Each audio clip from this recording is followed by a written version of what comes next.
Buongiorno a tutti e bentornati a Valgrande.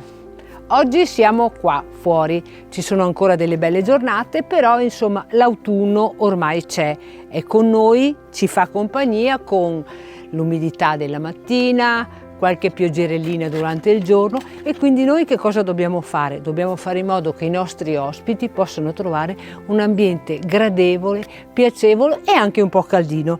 Infatti sono uscita in giardino, sono andata a raccogliere i pezzi di legno che avevamo durante quest'estate preparato e i legnetti per far partire la nostra fiammella, in modo da creare, come si dice, un calore avvolgente.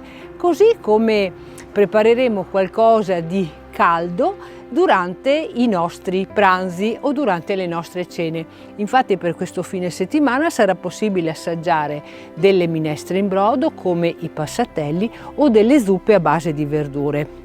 Però ci potranno anche essere piatti con condimenti a base di carne o piatti con le verdure di stagione.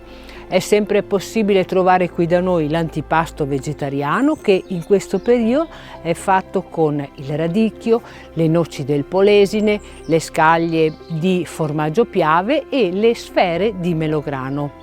Se siete curiosi di assaggiare le nostre preparazioni autunnali, io vi invito a venirci a trovare e lo potrete fare sempre con la solita modalità, quindi prenotando il vostro tavolo.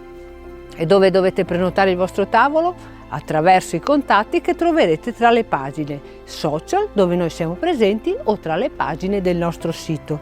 Per il momento io continuo con la mia attività di fuochista e vi aspetto. Ciao!